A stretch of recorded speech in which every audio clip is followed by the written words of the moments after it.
Saviez-vous que des icônes d'Hollywood comme Bette Davis et Joan Crawford se sont affrontées à propos d'amants volés et James Cagney a quitté un plateau par manque de jus d'orange frais?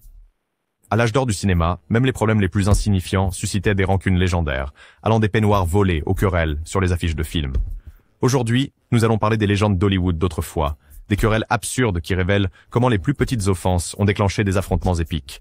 Bette Davis contre Joan Crawford.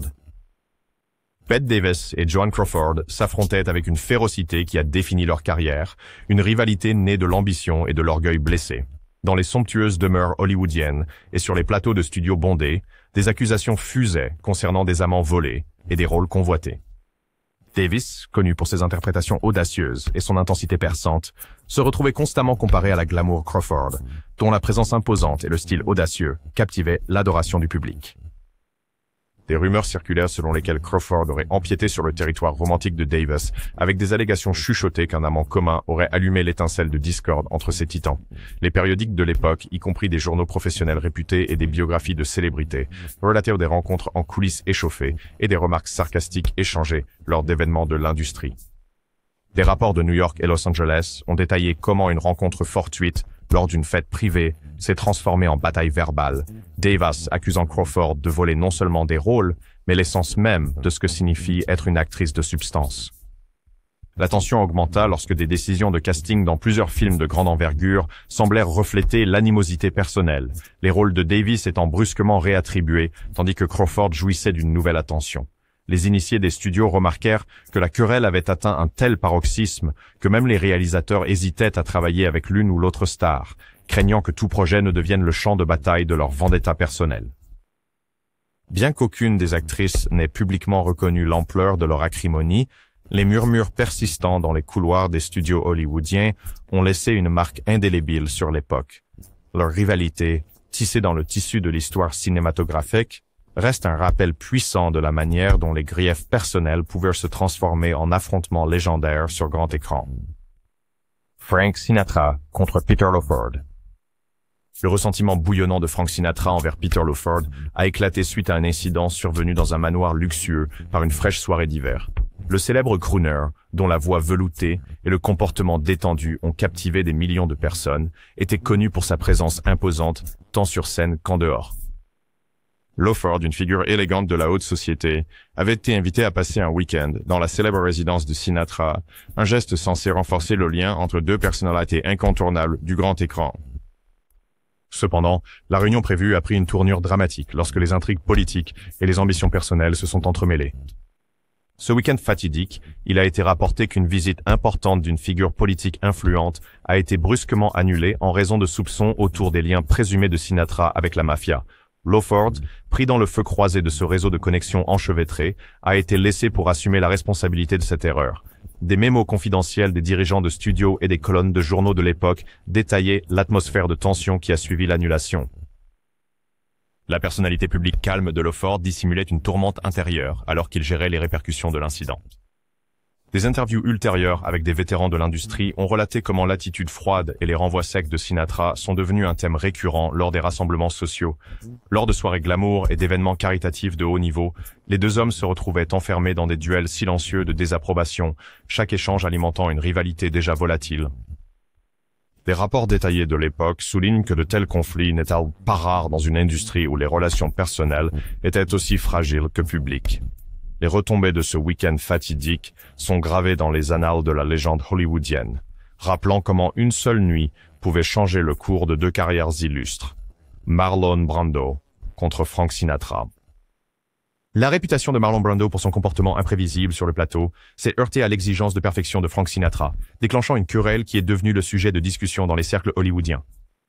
L'air sur le plateau d'une grande production était chargé de tension, alors que Brando, célèbre pour ses performances énigmatiques, commençait une habitude apparemment anodine, mais exaspérante, de fredonner pendant les scènes minutieusement chronométrées de Sinatra.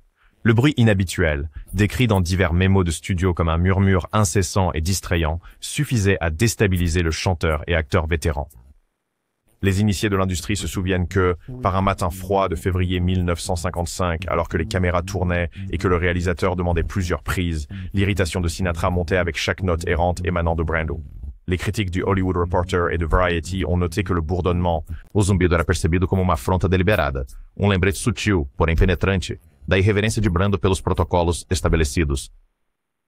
O conflito não era apenas sobre barulho, mas representava uma divisão ideológica mais profunda entre dois estilos de atuação. Sinatra, cuja carreira foi construída com base em tempo e controle disciplinados, via o comportamento como uma subversão do decoro profissional esperado no set. Sua famosa réplica, capturada em uma entrevista agora clássica, insinuava que o assobio era nada menos que um ataque à arte de atuar. Brando, por outro lado, manteve uma atitude de despreocupação, insistindo que o zumbido era apenas um hábito inconsciente, resultante de seu processo criativo único. Registros do estúdio daquele período revelam que a rivalidade se estendeu além dos limites do set de filmagem, infiltrando-se em conversas após o expediente e colunas de fofoca. A tensão entre os dois ícones era palpável, um testemunho dos conflitos mais amplos entre tradição e inovação que definiram a era de ouro do cinema. Seu confronto, trivial na superfície, mas profundo em suas implicações, deixou uma marca duradoura na dinâmica de produções estreladas. Tallulah Bankhead versus Bette Davis. A presença flamboyante e o humor despudorado de Tallulah Bankhead eram lendários, mas uma rivalidade latente com Bette Davis surgiu de uma inesperada batalha de imitações. As raízes da disputa estavam na arte sutil da imitação, onde cada ícone percebia o outro como se estivesse invadindo seu estilo único. Bankhead, cujo talento teatral e língua afiada eram celebrados nas manchetes e colunas sociais, sentia que Davis tinha adotado maneirismos que eram distintamente seus. Nos salões luxuosos de Hollywood e nos corredores cintilantes dos estúdios de rádio, sussurros de zombaria e imitação deliberada se espalharam rapidamente. Davis, conhecida por suas atuações intensas e sombrias e papéis icônicos, foi acusada de imitar as expressões excêntricas e pausas dramáticas de Bankhead. Relatórios de reuniões nos bastidores descreveram como assistentes e confidentes de Bankhead notaram uma semelhança marcante entre as expressões que Davis exibia durante entrevistas e aquelas que Bankhead havia popularizado no palco. Memórias da indústria e relatos detalhados de jornalistas de entretenimento proeminentes revelaram que a tensão atingiu um clímax durante as filmagens de um drama de época de alto orçamento no final da década de 1940. Em uma tarde fresca de outono em Los Angeles, as duas protagonistas foram vistas trocando olhares gélidos durante uma aparição pública, um reconhecimento tácito da crescente rivalidade. Ambas as atrizes, celebradas por seus espíritos indomáveis e personalidades maiores que a vida, encontraram-se presas em uma disputa incessante por supremacia dentro e fora das telas. O conflito foi documentado em inúmeras biografias e artigos retrospectivos, cada um oferecendo retratos vívidos da amarga disputa que havia dividido as elites de Hollywood. Embora nem Bankhead nem Davis tenham reconciliado publicamente suas diferenças, as sutis correntes de rivalidade influenciaram decisões de elenco e retratos na mídia por muitos anos. A sua disputa contínua, enraizada em uma batalha de estilos e egos, permanece como um dos capítulos mais peculiares na história do cinema. Greta Garbo versus Marlene Dietrich. Greta Garbo e Marlene Dietrich foram duas figuras enigmáticas, cujo desprezo mútuo começou durante um encontro casual em uma festa exclusiva no início dos anos 1930. O ar no salão de baile luxuoso de um castelo europeu estava repleto de conversas cintilantes e olhares clandestinos quando um comentário casual se transformou em uma rejeição amarga. Garbo, conhecida por sua mística reticente e presença etérea, encontrou-se inesperadamente insultada pelo humor atrevido e charme flamboyant de Dietrich. Observadores no evento mais tarde relataram como Dietrich, com um brilho nos olhos e um sorriso malicioso, dispensou os avanços sutis de Garbo com uma observação que atingiu profundamente a famosa reserva da estrela silenciosa. Este momento isolado em uma deslumbrante festa europeia desencadeou uma rivalidade que persistiria por décadas, transcendendo as barreiras de língua e cultura. Colunas de jornais contemporâneos e memórias de associados próximos de ambas as atrizes lembravam como a desfeita levou a uma rivalidade tácita que marcou encontros subsequentes. Reuniões posteriores em Paris e Berlim carregaram o peso dessa animosidade duradoura, enquanto o estilo franco de Dietrich colidia com a elegância reservada de Garbo. Relatos detalhados de insiders de Hollywood pintaram o retrato de duas mulheres cujos caminhos se cruzavam repetidamente em cenários glamurosos, cada encontro carregado de uma tensão que parecia desafiar a reconciliação. Apesar de seu status compartilhado como ícones cinematográficos, a rivalidade entre Garbo e Dietrich tornou-se emblemática das personalidades contrastantes que definiram a época. Suas carreiras, meticulosamente cronistas em livros de história do cinema e retrospectives celebrados, estavam inextricavelmente ligadas à este pape, conflit personnel singulier. La subtile bataille de regards et de mots prudents résonnait à travers les couloirs des studios de cinéma et des salons européens, garantissant que l'héritage de leur rivalité resterait gravé dans la légende hollywoodienne pour des générations. Olivia de Havilland contre Joan Fontaine. La longue et amère querelle entre Olivia de Havilland et Joan Fontaine était ancrée dans la discorde familiale et le destin cinématographique. Nées dans la même famille et séparées par des années de rivalité professionnelle, les deux sœurs ont vu leur relation entachée par des accusations de traitement de faveur et de trahison personnelle. Il est raconté dans de nombreuses biographies et histoires de Hollywood qu'un incident particulier lors d'une cérémonie de remise de prix étoilée est devenu le catalyseur de décennies d'éloignement. Dans une salle glamour remplie de sommités de l'industrie cinématographique, une simple poignée de main s'est transformée en un rejet public qui a résonné dans les couloirs du pouvoir de Tinseltown. Fontaine, qui bénéficiait des avantages d'une carrière plus discrète, était censée avoir été éclipsée par la présence imposante et l'attitude affirmée de de Havilland. Des rapports de l'industrie de la fin des années 1940 décrivaient comment les sœurs échangeaient des regards froids et mesurés lors des rassemblements après les cérémonies, leur hostilité silencieuse parlant plus fort que n'importe quel mot. Les critiques et commentateurs de l'époque ont noté que la tension sous-jacente était plus qu'une simple rivalité fraternelle, c'était le reflet de la nature compétitive d'Hollywood lui-même. Des récits détaillés de sources fiables relatant des disputes houleuses sur les rôles, les sacrifices personnels et les dynamiques complexes entre la loyauté familiale et l'ambition professionnelle.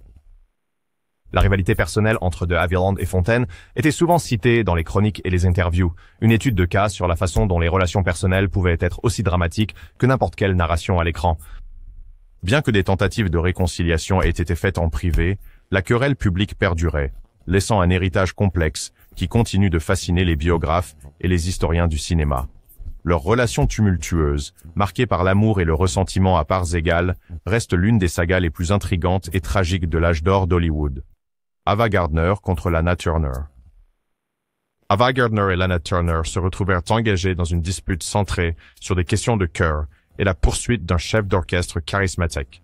La tension s'embrasa lorsque les deux actrices, célèbres pour leur beauté captivante et leur présence magnétique à l'écran, rivalisèrent pour les faveurs d'une figure musicale de premier plan, dont le charme était aussi légendaire que son talent. Au début des années 1950, alors que des rumeurs de leur liaison secrète se répandaient dans les couloirs sacrés des studios d'Hollywood, la rivalité prenait des airs presque opératiques. Les gros titres des journaux et les colonnes de divertissement relatèrent l'affaire scandaleuse en détail, capturant l'imagination du public et alimentant un appétit insatiable pour les commérages. Des rapports de fêtes exclusives et des rassemblements de la haute société décrivent comment la grâce élégante et l'attitude raffinée de Turner étaient opposées à la sensualité brute et à l'attrait audacieux de Gardner. La rivalité était marquée par une série de commentaires publics acerbes et de piques subtiles lors des interviews, chaque actrice défendant son honneur et sa position. Les initiés de l'industrie se rappellent des conversations animées dans les loges privées où assistants et stylistes discutèrent des répercussions du scandale sur les carrières des actrices. Des récits biographiques de l'époque révélaient que le chef d'orchestre, connu pour sa présence magnétique et son charme irrésistible, restait une figure insaisissable, intouchée par la concurrence ardente. Alors que la querelle s'intensifiait, les dirigeants de studios commencèrent à s'inquiéter de l'impact potentiel sur les projets de films à venir. Le réseau complexe de vendettas personnelles et d'implications romantiques créait un paysage de tension et d'intrigue qui résonnait à travers les fêtes scintillantes d'Hollywood et les plateaux de tournage. Finalement, la rivalité entre Gardner et Turner serait gravée dans les annales de la légende des célébrités, un exemple frappant de la manière dont la passion et la rivalité pouvaient s'entrelacer pour façonner des destins à l'âge d'or du cinéma. Errol Flynn contre David Niven. La querelle entre Errol Flynn et David Niven commença par une affaire apparemment anodine, qui s'est rapidement transformée en une lutte durable de fierté blessée et d'attente déplacée. L'incident, raconté dans des mémoires et documenté dans les archives des studios, tournait autour d'un objet personnel chéri, une robe luxueuse que Flynn prisait comme symbole de son style de vie flamboyant. L'histoire se déroule sur le plateau d'un grand film de cap et d'épée au milieu des années 40, où l'acteur intrépide confie son précieux vêtement à un collègue acteur sans instruction explicite pour son retour en toute sécurité. Niven, dont les manières impeccables et la personnalité raffinée étaient bien documentées dans les principaux magazines de divertissement, n'a pas réussi à rendre le peignoir rapidement. Les initiés ont plus tard rappelé que la réaction de Flynn était d'une indignation exagérée, car il ressentait que cet acte symbolisait une plus profonde trahison de la confiance. Dans les conversations chuchotées entre les membres de l'équipage et dans les mémos confidentiels circulant parmi les dirigeants du studio, la robe volée est devenue une métaphore pour l'honneur personnel et les égos fragiles de l'élite hollywoodienne. Les récits détaillés de cette période décrivent comment la mésaventure de la garde-robe s'est transformée en une série de rebuffades publiques et privées. Flynn, connu pour sa présence plus grande que nature, tant à l'écran qu'en dehors, faisait souvent des remarques cinglantes dans des interviews qui faisaient allusion à l'incident, tandis que Niven gardait un silence digne, qui ne faisait qu'alimenter la spéculation. Les rapports dans la presse, certains citant des sources anonymes au sein du studio, dressèrent le portrait d'une querelle qui avait dépassé la trivialité initiale. L'épisode, raconté avec de plus en plus d'embellissements au fil des ans, on est venu à symboliser l'équilibre délicat entre propriété personnelle et fierté professionnelle dans une industrie fondée sur les apparences. Bien que le temps ait fini par adoucir les contours du différent, le souvenir de la robe perdue et de la rivalité qui a suivi a perduré comme une note curieuse dans les annales d'Hollywood classiques. Lucille Ball contre Desi Arnaz. Lucille Ball et Desi Arnaz se sont retrouvés impliqués dans une querelle amère après leur divorce, qui a pris un tour absurde à cause d'un objet apparemment insignifiant, une voiturette de golf personnalisée du studio. Les origines de la querelle remontent à une période d'intense examen médiatique et de fortune personnelle changeante après la fin d'un partenariat autrefois vénéré. Comme documenté dans divers récits d'Hollywood et abondamment raconté dans des interviews rétrospectives, le désaccord a commencé lorsque des divergences sur les droits de propriété ont émergé lors de la division des biens. Le chariot de golf, peint en rouge vif et arborant l'insigne du studio, était devenu un symbole d'une époque révolue de succès, partagé et de compromis personnels. Des sources de l'époque ont noté que l'objet de la discorde était plus qu'un simple moyen de transport. Il représentait l'influence durable de la collaboration créative du couple. Des articles de journaux détaillés et des rapports d'initiés révèlent que chaque apparition publique était marquée par une référence appuyée au chariot contesté. Un rappel subtil mais incessant de rêves fracturés. Les analystes de l'industrie et les biographes ont ensuite interprété l'incident comme l'emblème de la manière dont les effets personnels pouvaient acquérir un statut légendaire aux yeux d'un public ébloui par les stars. La querelle était ponctuée par des conversations téléphoniques discrètes entre agents et l'échange de lettres concises, chaque message imprégné d'un air de finalité et de fierté blessée. Même si les projets de film continuaient et que les lumières du studio restaient allumées, l'ombre de la dispute autour de la voiturette de golf planait largement, offrant un aperçu des rancunes profondes qui persistaient bien après que le rideau final soit tombé. La nature singulière de l'argument soulignait comment des objets triviaux pouvaient se transformer en symboles d'une unité perdue et d'une rivalité persistante à jamais gravée dans l'histoire légendaire du cinéma classique. Vivien Leigh contre Laurence Olivier. Vivien Leigh et Laurence Olivier ont engagé une dispute profonde centrée sur des philosophies contrastées du jeu d'acteur et de l'art théâtral. Les origines du conflit, documentées dans des biographies méticuleuses et des critiques historiques de production théâtrale, remontent au début des années 40 lorsque les deux icônes étaient au sommet de leur prouesse artistique. Leigh, célébré pour son intensité émotive et sa délicate vulnérabilité, utilisait souvent une approche que les critiques qualifiaient de révolutionnaire. Olivier, avec sa présence imposante et sa formation classique, soutenait la tradition qui privilégiait la précision disciplinée et la prestation grandiloquente. La tension entre les deux a été remarquée pour la première fois lors d'une production d'un classique célèbre, où les spectateurs ont observé que leurs méthodes divergentes se heurtaient comme des notes discordantes dans une performance autrement harmonieuse. Les revues professionnelles de l'époque rapportèrent que les rencontres en coulisses entre Leigh et Olivier étaient marquées par des remarques laconiques et des piques subtiles, alors que chacun défendait sa propre vision de ce qu'était le véritable art. Les critiques contemporains et les régisseurs expérimentés ont décrit la rivalité comme étant plus qu'une simple différence de technique. C'était une bataille pour l'âme même du théâtre moderne. Dans des comptes rendus détaillés de la représentation, il a été noté que les deux interprètes adhéraient rigoureusement à leur propre méthode, refusant de faire des compromis, même lorsque les metteurs en scène les incitaient à trouver un terrain d'entente. Le débat public qui en a découlé, capturé dans les colonnes des principaux journaux, reflétait une conversation culturelle plus large sur l'innovation contre la tradition dans les arts du spectacle. Bien que Leigh et Olivier aient continué à recevoir des éloges de la critique tout au long de leur carrière, les cicatrices de leur rivalité artistique sont restées, chuchotées dans les salles sacrées des écoles de théâtre et immortalisées dans des documentaires de cinéma. Leurs conflits durables, documentés dans des ouvrages savants et des mémoires personnelles, témoignent de la quête incessante de la perfection artistique face aux pressions des attentes du public. James Cagney contre Warner Brothers Studio. Chef de studio. Le légendaire tempérament de James Cagney et ses exigences intransigeantes pour l'authenticité sur le plateau étaient uniquement égalés par l'exaspération des dirigeants du studio Warner Bros., menant à une querelle qui a pris racine pour une question aussi triviale que du jus d'orange frais.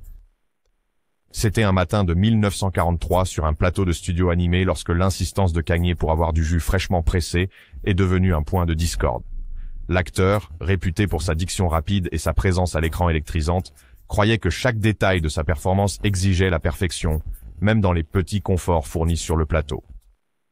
Les mémos confidentiels et les archives du studio de l'époque indiquent que les demandes répétées de Cagney pour les agrumes de la plus haute qualité ont été accueillies avec irritation par les dirigeants qui ont rejeté la demande comme une extravagance inutile.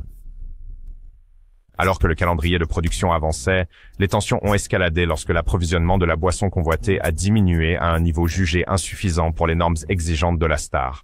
Les journaux spécialisés de l'époque ont documenté comment les éclats de Cagney sur le plateau, déclenchés par ce que certains initiés ont ensuite décrit comme un petit oubli, se sont transformés en une controverse majeure menaçant de faire dérailler le tournage d'un film important. Les réalisateurs et co-stars ont raconté l'ambiance de vive anticipation qui imprégnait le plateau, où chaque figurant et technicien savait que le moindre écart pouvait provoquer le célèbre tempérament de l'acteur. Les anecdotes de l'industrie décrivent comment l'incident du jus d'orange frais est rapidement devenu le sujet de discussion après les heures de travail parmi le personnel du studio, symbolisant le choc entre les idéaux artistiques et la gestion pratique du studio. Alors que le différend sur l'approvisionnement en agrumes s'est finalement apaisé, l'incident a été immortalisé dans les annales de l'histoire d'Hollywood, comme un exemple parfait de la façon dont même les questions les plus triviales pouvaient déclencher des querelles légendaires parmi les personnalités les plus redoutables du cinéma. Katharine Hepburn contre Ginger Rogers. La détermination inébranlable de Katharine Hepburn et son sens intransigeant de l'identité artistique se sont heurtés à l'élégance raffinée de Ginger Rogers dans une rivalité alimentée par des accusations de rôles volés et d'attention de la presse. Dans les couloirs animés d'Hollywood des années 1940, les chemins des deux stars se croisèrent de manière à déclencher une réaction en chaîne d'échanges animés et de remarques acerbes. Hepburn, célébrée pour ses personnages audacieux, indépendants et son esprit vif, était connue pour considérer toute intrusion dans son territoire créatif comme un affront à son héritage. Rogers, dont les routines de danse gracieuse et la présence magnétique à l'écran ont enchanté les audiences du monde entier, protégeait tout autant son image publique. Des rapports détaillés dans les périodiques et les colonnes de divertissement de l'époque racontaient que Hepburn croyait que Rogers avait subtilement approprié non seulement des rôles clés dans des films, mais aussi la couverture médiatique élogieuse que Hepburn avait laborieusement cultivée au fil des années de travail rigoureux. Des initiés du studio et des proches collaborateurs se sont souvenus plus tard d'instances où les commentaires d'Hepburn, livrés à voix basse mais d'un ton mordant lors de rassemblements privés, reflétaient un ressentiment bouillonnant envers ce qu'elle percevait comme des manœuvres opportunistes de Rogers. Les médias de l'époque ont capté chaque indice subtil de discorde, rapportant la rivalité avec un mélange de fascination et d'incrédulité. Les interviews avec des critiques de cinéma et des historiens de renom révèlent que le conflit était emblématique des luttes plus larges entre la modernité émergente et les traditions établies dans le cinéma. Bien que les deux actrices aient continué à recevoir des éloges critiques et à maintenir de vastes héritages, la querelle personnelle entre Hepburn et Rogers offrait une fenêtre sur l'esprit compétitif qui définissait l'âge d'or de Hollywood. La tension entre eux, consignée dans d'innombrables biographies et analyses rétrospectives, reste une illustration vivante de la manière dont l'ambition et la fierté pouvaient transformer une rivalité professionnelle en véritable bataille personnelle. Charlie Chaplin contre Douglas Fairbanks. Charlie Chaplin et Douglas Fairbanks ont connu une séparation acrimonieuse qui a transcendé leur statut légendaire dans le cinéma muet, déclenchant une querelle qui a résonné bien au-delà des limites des studios. Dans les premières décennies du cinéma, les deux pionniers étaient célébrés pour leur contribution innovante à l'art de raconter des histoires par le mouvement et l'expression. Pourtant, à mesure que l'industrie cinématographique évoluait, une entreprise commerciale ratée et des égos blessés ont conduit à une discorde profonde entre les deux icônes. Chaplin, dont le personnage intemporel de Charlot avait conquis le cœur de millions de personnes, est devenu de plus en plus critique à l'égard de l'insistance de Fairbanks à maintenir une image de charme inattaquable et de prouesse physique. Des rapports d'archives de l'époque et des témoignages de collègues proches révèlent qu'un partenariat contentieux s'est dissous à cause de désaccords sur la direction artistique et la gestion financière. Lors d'un grand gala à Hollywood tenu en 1928, un échange houleux entre les deux fut observé par des personnalités éminentes de l'industrie, leurs paroles empreintes d'un mélange d'amertume et de déception. Les journaux et les magazines de cinéma de l'époque ont rapporté que le différend ne portait pas seulement sur l'argent, mais aussi sur l'affrontement de philosophie dans une industrie en pleine transformation rapide. Fairbanks, admiré pour ses prouesses de cape et d'épée, était présenté comme emblématique de l'ancienne garde, tandis que les films plus introspectifs et socialement conscients de Chaplin annonçaient une nouvelle ère. Le fossé qui en résulta fut chroniqué dans des mémoires détaillées et des journaux de l'industrie, offrant un aperçu des dynamiques fragiles des premiers partenariats cinématographiques.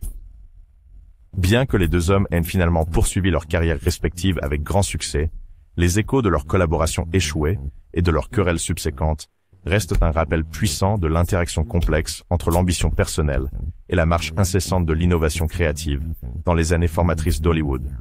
Clark Gable contre William Powell. La présence imposante de Clark Gable et son indéniable pouvoir de star ont heurté l'élégance raffinée de William Powell au sujet d'un différend qui a commencé avec une affiche de film controversée. Au milieu des années 1930, alors que les studios investissaient massivement dans la promotion de leurs acteurs principaux, une affiche promotionnelle pour un film très attendu a déclenché une rivalité qui n'allait pas tarder à capter l'attention des chroniqueurs mondains et des critiques de cinéma.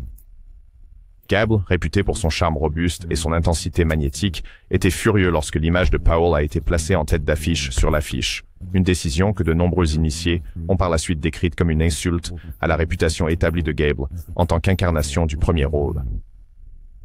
Les mémos du studio et les communications internes de l'époque révéla que la décision a été prise à la hâte par un jeune cadre qui ignorait l'équilibre délicat du pouvoir des stars à une époque où l'image était primordiale.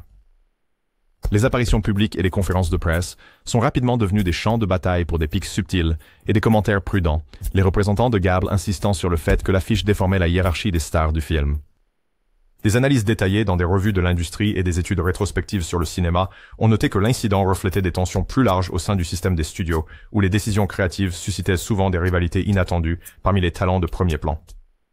La controverse a été exacerbée par des interviews dans des magazines populaires, où les deux acteurs, tout en maintenant une façade de professionnalisme, ont offert des déclarations ambiguës qui ont seulement intensifié l'intrigue.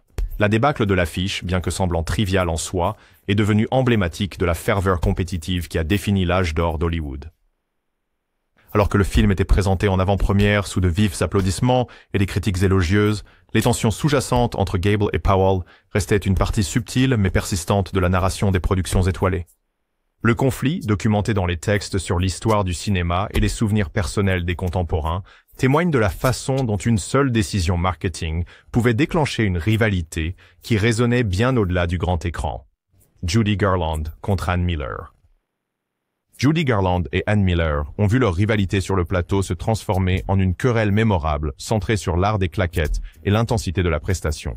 Dans les arrière-cours animés des studios du début des années 40, où chaque mouvement était scruté par les réalisateurs et les critiques, l'insistance de Garland sur la précision entrait fortement en conflit avec le style exubérant de Miller. Le catalyseur du conflit fut une routine de claquettes durant la production d'une extravagance musicale lorsque la performance énergique de Miller fut jugée excessivement bruyante selon les normes exigeantes de Garland. Les publications spécialisées et les archives détaillées des studios de cette époque révèlent que Garland avait exprimé en privé sa frustration face à ce qu'elle percevait comme une perturbation du rythme artistique sur le plateau. Les initiés de l'industrie ont remarqué que la dispute ne portait pas seulement sur le volume ou la technique, mais symbolisait un conflit plus large entre différentes interprétations de la forme musicale. À une époque où chaque pas de claquette était chorégraphié à la perfection, la déviation par rapport à la norme attendue suffisait à susciter des discussions amères parmi les acteurs et l'équipe. Les colonnes de journaux et les journaux personnels des membres de l'équipe ont raconté comment l'incident est devenu un thème récurrent lors des répétitions et entre les prises. Bien que les deux actrices aient continué à briller dans leurs carrières respectives, la tension de ce jour fatidique a perduré, affectant subtilement la dynamique des productions suivantes. Les biographes et les historiens du cinéma ont depuis documenté la querelle comme un exemple classique de la manière dont même de légères différences de vision artistique pouvaient conduire à des disputes durables dans l'environnement sous haute pression de l'âge d'or d'Hollywood. L'héritage de cette altercation, intégré dans le folklore des studios, reste une illustration frappante de la passion intense qui animait certains des artistes les plus talentueux de l'époque. Joan Blondell contre Glenda Farrell. Joan Blondell et Glenda Farrell se sont engagés dans une compétition acharnée pour s'emparer du titre de femme parlant le plus vite, une rivalité qui s'est déroulée avec des échanges fulgurants et une surenchère incessante. Dans l'atmosphère frénétique des premiers films parlants, où la livraison des dialogues était aussi cruciale que la performance physique, la compétition entre Blondell et Farrell est passée de plaisanteries enjouées à une rivalité amère. L'étincelle a été allumée sur le plateau d'une comédie loufoque populaire au milieu des années 1930, où les deux actrices ont prononcé leurs répliques avec une vitesse et une précision qui ont enchanté le public et établi de nouvelles normes en matière d'esprit verbal. Les rapports de l'industrie de l'époque décrivaient comment les deux stars se retrouvaient souvent dans des débats animés pendant les pauses entre les prises, chacune cherchant à surpasser l'autre avec des répliques rapides et des ripostes astucieuses. Les revues de commerce et les mémoires personnelles de réalisateurs racontent que le duel ne se limitait pas au plateau de tournage. Leurs rencontres en dehors de l'écran lors de fêtes glamour et de déjeuners en studio étaient également chargées d'une énergie compétitive. Les critiques et les magazines de divertissement renommés ont noté que la rivalité représentait plus qu'une simple quête de suprématie et de livraison de dialogue. C'était emblématique des dynamiques changeantes dans une industrie cinématographique qui évoluait rapidement avec l'avènement du son. Alors que les deux actrices continuaient de captiver le public avec leur style unique, la tension sous-jacente entre elles persistait, alimentant un récit de rivalité devenu légendaire dans la tradition hollywoodienne. Les récits détaillés, les biographies et les rétrospectives sur l'âge d'or du cinéma ont souligné que la rivalité entre Blondell et Farrell concernait autant la fierté et le professionnalisme que l'animosité personnelle. Leur bataille continue, marquée par des échanges acerbes et un refus mutuel de céder, demeure un chapitre durable dans l'histoire du cinéma classique. Debbie Reynolds contre Elizabeth Taylor. Debbie Reynolds et Elizabeth Taylor se sont retrouvées impliquées dans un scandale autour de la romance très médiatisée avec le célèbre Eddie Fisher. À une époque où les relations à Hollywood étaient scrutées avec une précision presque chirurgicale, l'étincelle de la rivalité a été attisée en une conflagration de gros titres de tabloïds et d'une attention médiatique incessante. Reynolds, connu pour son charme éclatant et sa présence à l'écran irréprochable, fut publiquement offensé lorsque l'implication de Taylor avec Fisher apparut en détails scandaleux. Les initiés de l'industrie ont documenté que cette romance non seulement perturbait les cercles sociaux établis, mais redéfinissait également les limites de la loyauté personnelle et des attentes publiques. Les colonnes de journaux et les rapports de potins d'Hollywood de la fin des années 1950 détaillaient comment la romance s'est déroulée, avec des rebondissements dramatiques et des accusations subtiles. Des sources proches des deux stars ont raconté des moments où une confrontation intense s'est produite lors d'un événement somptueux au studio, les partisans de Reynolds affirmant que Taylor s'était immiscé dans un espace réservé à une autre ère de l'élégance hollywoodienne. Et des interviews dans des magazines de divertissement prestigieux ont capturé la tension avec une intensité mesurée, alors que les deux actrices conservaient une façade de dignité, même à mesure que le scandale s'intensifiait. Les biographes ont depuis noté que l'affaire a eu des implications de grande envergure, modifiant les décisions de casting et changeant la dynamique du pouvoir au sein des studios. Alors que Reynolds et Taylor ont finalement trouvé des moyens de naviguer dans la tempête de l'opinion publique, les échos de cette rivalité ont continué à influencer le récit hollywoodien d'amour et de trahison. La saga, riche en faits et en chiffres tirés de dossiers d'archives détaillés, reste un exemple frappant de la manière dont les relations personnelles et les personnages publics pouvaient entrer en collision dans une industrie où chaque geste était amplifié sous le regard implacable des médias. George Raft contre Humphrey Bogart. George Raft et Humphrey Bogart se sont retrouvés impliqués dans un différend qui a pris naissance dans le monde compétitif des rôles durs, une rivalité qui façonnerait le récit des drames criminels hollywoodiens. Raft, dont le comportement suave et discret le distinguait, se sentait de plus en plus marginalisé à mesure que la star de Bogart grandissait avec chaque performance révolutionnaire. Les origines du conflit remontent au début des années 1940, lorsque les dirigeants de studio commencèrent à attribuer à Bogart des rôles qui avaient été autrefois le domaine de Raft. Les documents d'archives et les récits détaillés des initiés du studio révélaient que le ressentiment de Raft a été attisé par la perception que la représentation par Bogart de personnages durs et moralement ambigus éclipsait son propre héritage en tant que gangster suave. L'opinion publique, capturée dans les colonnes des principaux journaux et lors d'interviews rétrospectives avec des vétérans de l'industrie, a noté que l'image de Raft était construite sur la subtilité et le charme naturel, tandis que les performances de Bogart se caractérisaient par une intensité tranchante qui résonnait avec le public. À de nombreuses occasions, lors d'événements de l'industrie et de premières de films, la critique mesurée de Raft sur les décisions de casting était accueillie par de silencieux hochements de tête d'approbation de la part de personnes internes qui reconnaissaient les goûts cinématographiques en évolution. Les sources biographiques et les historiens du cinéma ont depuis lors documenté que la querelle ne portait pas seulement sur les rôles, mais aussi sur la transformation plus large des archétypes hollywoodiens. À mesure que les studios évoluaient et adoptaient de nouvelles formes de narration, la rivalité entre Raft et Bogart prenait une signification symbolique. Repray, Arb, Gao, l'inévitable affrontement entre tradition et innovation. Leur conflit continu, tel qu'enregistré dans des rétrospectives cinématographiques complètes, reste un puissant rappel de la manière dont les ambitions personnelles et les paradigmes artistiques changeants pouvaient alimenter des disputes légendaires sur grand écran. Mae West contre les dirigeants de Paramount. L'esprit légendaire de Mae West et sa personnalité provocante ont heurté les attentes rigides des dirigeants de studio dans un conflit centré sur la censure et l'édition de ses dialogues. Le différend a émergé pendant la production d'un film controversé à la fin des années 1930, quand les chefs de studio ont décidé de raccourcir ces répliques célèbres pour leur caractère osé, au profit d'amplifier les rôles des costards masculins. Des mémos détaillés des studios et des critiques historiques rapportent que la réaction de West fut rapide et inflexible, car elle considérait les coupes comme une atteinte à son intégrité créative. Les archives publiques de l'époque révèlent que l'actrice, célèbre pour repousser les limites et défier les normes sociales, refusa de compromettre sa vision artistique. Dans les coulisses, des discussions animées ont eu lieu parmi les dirigeants déchirés entre le maintien de la viabilité commerciale et le respect de l'audace qui avait fait de West un nom bien connu.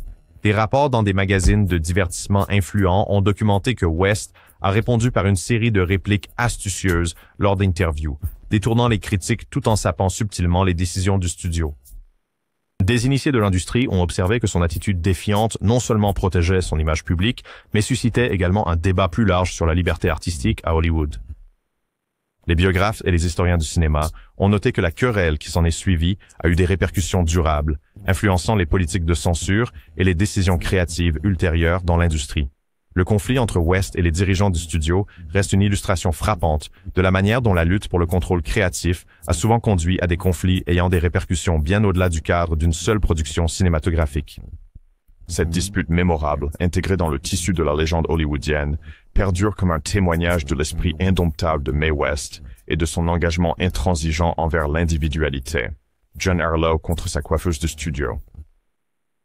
La brève mais explosive querelle de John Harlow avec son coiffeur de studio à propos d'une coupe de cheveux désastreuse reste l'un des épisodes les plus singuliers dans les annales du Hollywood classique. À la fin des années 1930, alors que les studios produisaient des films glamour et des images méticuleusement stylisées de leurs stars, une seule coupe de cheveux ratée est devenue un symbole de trahison personnelle et de frustration professionnelle. Harlow, dont les cheveux platines faisaient autant partie de son identité que son personnage sensuel à l'écran, se retrouva au centre d'une tempête quand le coiffeur, réputé pour son talent, livra un résultat qui décevait dramatiquement les attentes. Les récits détaillés des archives du studio et des rapports de journaux contemporains décrivent comment la fureur de Harlow était à la fois publique et personnelle. L'incident, survenu pendant le tournage mouvementé d'un grand film, aurait eu lieu dans la loge privée d'un studio, en pleine effervescence. Des témoins oculaires se souviennent que la réaction de Harlow fut rapide et sévère, sa langue acérée et son sens dramatique se manifestant alors qu'elle fustigeait le coiffeur devant une équipe consternée. Les revues professionnelles et les colonnes de potins de l'époque ont ensuite raconté le fiasco avec un mélange d'incrédulité et d'amusement, notant que les répercussions allaient au-delà d'une simple erreur. Le styliste, autrefois célébré pour son art, devint le sujet d'un scandale, avec des rumeurs circulant sur des actes de vengeance ultérieurs qui ternirent davantage sa réputation. Les historiens du cinéma et les biographes ont depuis souligné l'incident comme un exemple frappant de la manière dont même les plus petites offenses personnelles pouvaient se transformer en querelle générale dans l'environnement très tendu d'Hollywood. L'absurdité de la situation, immortalisée dans le folklore des studios et chuchotée parmi ceux qui travaillaient en coulisses, sert de rappel durable de la nature imprévisible et souvent volatile des dynamiques de célébrité à l'âge d'or du cinéma.